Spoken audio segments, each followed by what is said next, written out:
Amém? Eu vou ler uma reflexão. Há anos achou-se na África um dos mais magníficos diamantes da história. Foi oferecido ao rei da Inglaterra para ser colocado em sua coroa. O rei o enviou a Amsterdã para ser lapidado e foi posto na mão de um especialista. E o que ele fez? Tomou a valiosa joia, fez nela uma marca e deu-lhe então com seu instrumento um golpe seco. E pronto, lá estava a soberba pedra dividida em 2 pedaços. Que imprudência, que desperdício, que descaso criminoso! De modo algum. Por dias e semanas, aquele golpe havia sido estudado e planejado. Desenhos e modelos haviam sido feitos da pedra, suas qualidades, seus defeitos, sua linha de corte. Tudo havia sido estudado com extremo cuidado. O homem a quem a joia estava entregue era um dos mais hábeis lapidários do mundo. Então aquele golpe foi um erro? Absolutamente que não. Foi o clímax. Quando ele desferiu o golpe, fez aquilo que traria à pedra a sua mais perfeita forma, brilho e esplendor. Aquele golpe que parecia arruinar a magnífica preciosidade era na verdade a sua redenção, pois daquelas 2 partes saíram as 2 soberbas gemas, que o olho hábil do lapidário enxergou escondida na pedra bruta que veio da mina. Assim, às vezes, Deus deixa cair sobre nossas vidas um golpe cortante. O sangue jorra, os nervos retraem, nossa alma grita em agonia. O golpe nos parece um grande erro, mas não é, pois somos para Deus uma joia preciosíssima e Ele é o mais hábil lapidário do universo. Agora, enquanto estamos em suas mãos, Ele sabe exatamente como lidar conosco e não recairá sobre nós nenhum golpe que não seja permitido pelo seu amor divino, o qual de suas profundezas opera bênçãos, enriquecimentos espirituais que nunca vimos nem procuraríamos. Talvez eu e você possamos dizer assim: não sei por que Deus me fez, não vejo muito sentido na minha existência. Suponho que não tenha adiantado Ele fazer-me. Talvez não tenha adiantado muito ainda, mas Ele não acabou de fazer você. Ele ainda está o fazendo. Estamos todos em obras, estamos sendo lapidados. Muitas vezes questionamos o processo. Se os homens apenas crescem que estão em um processo de criação e consentissem em ser feitos, em deixar o Criador moldá-los como o oleiro faz com o barro, submetendo ao movimento de sua roda, dentro de muito pouco tempo estariam louvando a Deus pelas vezes que suas mãos os pressionou, mesmo que Ele lhe tivesse causado dor. E por vezes não seriam apenas capazes de crer, mas reconheceriam o fim que Deus tem em vista, que é trazer um filho seu à glória. Aleluia, louvado seja Deus, que história linda, que reflexão maravilhosa, e assim é comigo e com você. Muitas vezes a situação que temos vivido, não estamos entendendo o porquê, mas nós somos joias, irmãos. Nós somos pedras preciosas e o Senhor precisa tirar toda a escama, toda a sujeira, toda a grosseria que está à nossa volta. E muitas vezes esse trabalho é doloroso, né, irmãos? Como eu já disse em outros vídeos, o Senhor sabe trabalhar, Ele sabe o que fazer para que eu e você venha dar frutos. Ele precisa limpar, Ele precisa podar, e muitas vezes isso é doloroso, mas é um processo de amor, porque Deus só cuida, Deus só limpa, Deus só poda aquele que Ele ama. Nessa mensagem você possa refletir em tudo que tem acontecido na sua vida. Existe um porquê. E essa história do rei, essa história dessa pedra, me traz aqui a história de Jó, porque Jó foi um homem muito rico que viveu nessa terra. Jó foi um homem que sofreu ao extremo para que algo fosse provado, porque um dia Deus elogiou a Jó perante Satanás. E então o inimigo lançou uma dúvida que Jó só era fiel a Deus porque Deus prosperava tudo que Jó tinha, que Deus abençoava muito a Jó. Por isso que Jó era fiel. E nesse momento, irmãos, foi lançado a dúvida e Deus permitiu então, para que a dúvida viesse a ser esclarecida, Deus permite então que Satanás toque em tudo quanto Jó tem. somente contra ele não estendas a tua mão. Glória a Deus, aleluia. Está aqui em Jó 1, do 7 ao 12. E então, irmãos, Satanás sai da presença de Deus e num só dia, Jó perdeu tudo que possuía, seus 10 filhos, sua riqueza, seus bens, tudo, irmãos, ele perdeu num só dia. No versículo 20 de Jó 1, diz que Jó receberam a triste notícia de tudo que tinha perdido. Jó se levantou, rasgou seu manto, se lançou em terra e adorou, e disse: nu saí do ventre de minha mãe, e nu tornarei para lá. O Senhor o deu, o Senhor o tomou, bendito seja o nome do Senhor. Aqui Jó mostrou, grandemente a sua fidelidade, o seu amor ao Senhor. Ele mostrou, irmãos, que Satanás é um mentiroso, que Satanás não passa de um enganador. Jó provou que o homem é capaz de adorar a Deus mesmo nas profundas adversidades, mesmo em duras provas. Jó foi fiel em meio a tantas perdas, irmãos. Jó provou que amava a Deus mesmo em profunda miséria. E com certeza Jó agradou o coração de Deus. Jó foi advogado de Deus sem saber. Jó conseguiu provar que o inimigo é mentiroso, que é um enganador. E Jó teve essa oportunidade em suas mãos. E ele levou essa oportunidade até o fim e provou. Jó teve outra oportunidade de ir mais além. E o inimigo comparece mais uma vez diante de Deus em Jó 2, do 3 ao 4. E diz a Deus: pele por pele, e tudo quanto o homem tem dará pela sua vida. Satanás disse a Deus: estende, porém, tua mão, toca-lhe nos ossos e na carne, e verás se não blasfema de ti na tua face. Então, mais uma vez aqui, uma dúvida é formada. Satanás quer provar a Deus que o ser humano só ama a Deus quando a sua vida não está em jogo, que a sua vida é mais preciosa do que o amor a Deus. Satanás quer provar que o ser humano só é fiel a Deus quando a sua existência, quando a sua vida não está em jogo, não está em perigo. E mais uma vez uma dúvida é lançada. E mais uma vez Jó tem o poder, irmãos, em suas mãos de provar que o inimigo é um mentiroso.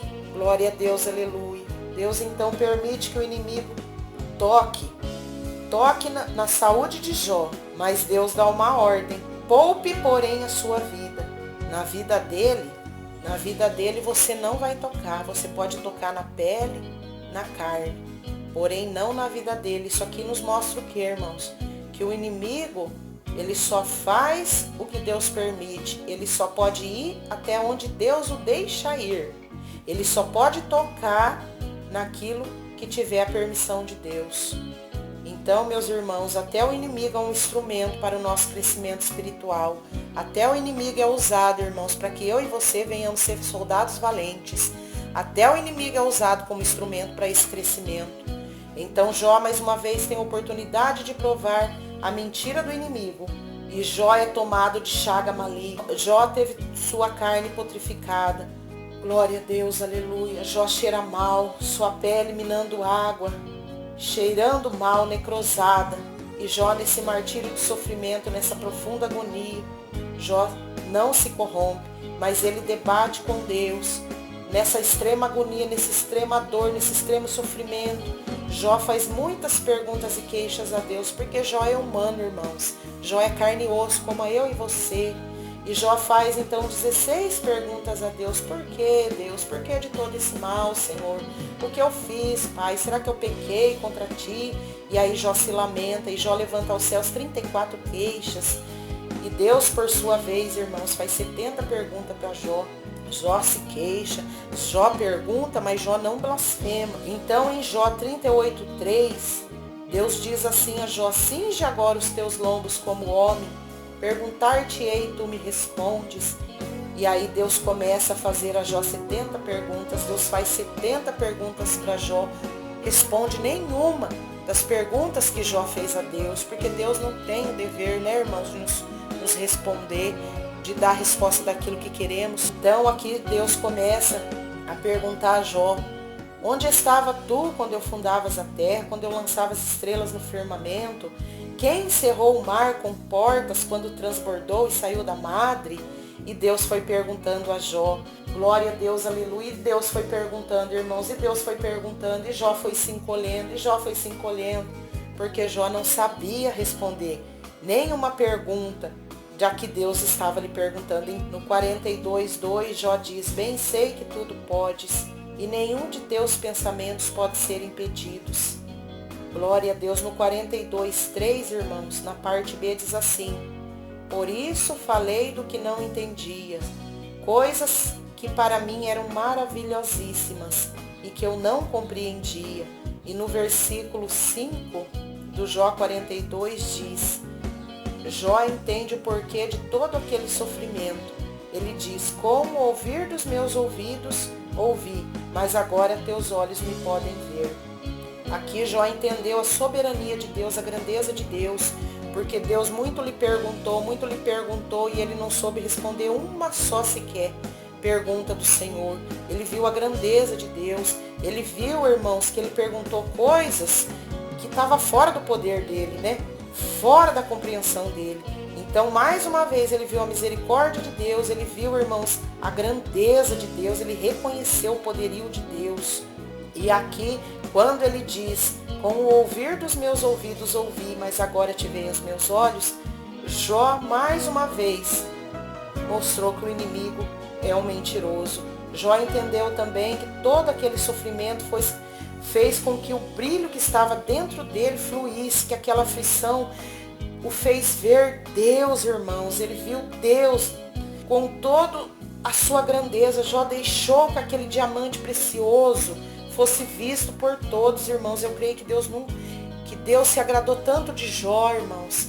Deus se agradou tanto da fidelidade de Jó, que mesmo em meio a tudo aquilo que Jó passou, Jó permitiu que aquela grandeza que estava dentro dele fluísse, que aquela pedra bruta fosse tratada, fosse lapidada. Glória a Deus, aleluia. Mas tem uma pedra bruta em teu redor e em meu redor que precisa ser removida.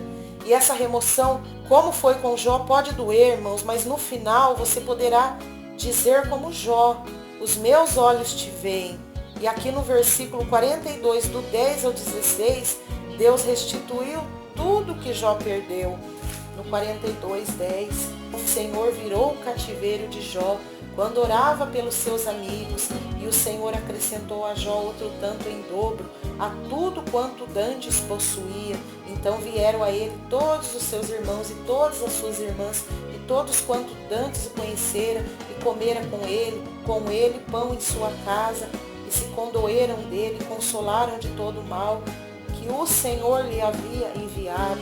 Glória a Deus, aleluia. E ele sabia, irmãos, que aquele mal foi Deus que tinha enviado. Jó sabia que nada vem, irmãos, na nossa vida se não for permissão de Deus, né? Aqui em Jó 12, eu quero ler aqui para os irmãos, que é linda essa passagem.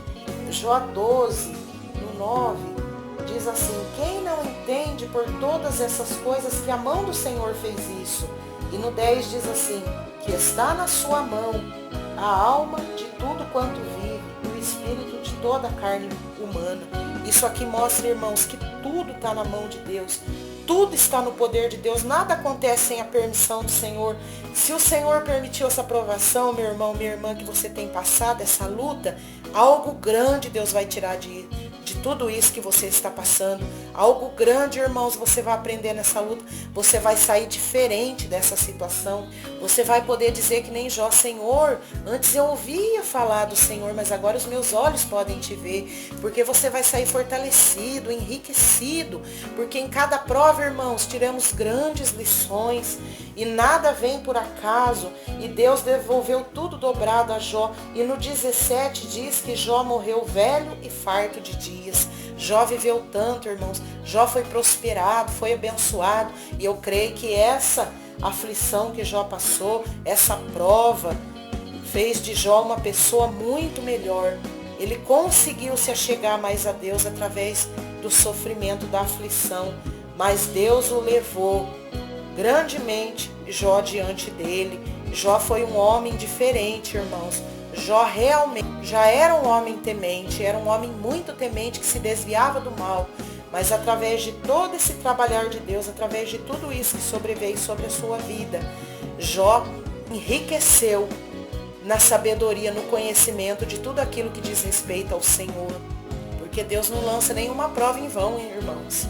Deus está visando o nosso crescimento, o nosso enriquecimento.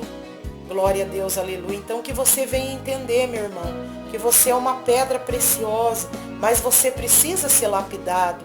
E o Senhor é o maior lapidário do universo. Ele sabe muito bem como cuidar de você, como cuidar de mim. Ele conhece o teu deitar, o teu levantar. Ele conhece a razão da tua lágrima. Tudo isso que foi dilacerado na tua vida, Deus tem o poder, irmãos, de transformar, de renovar, de purificar. Deus tem o poder de te libertar, de mudar a tua história, de mudar o teu cativeiro. Então confia, irmãos, que Deus está cuidando de você. Entrega a tua vida na mão do Senhor e confia, somente confia. E você vai ver que a sua vida vai ser transformada para a glória de Deus. Tudo é para a glória de Deus, irmãos. Amém? Eu agradeço essa oportunidade em nome de Jesus.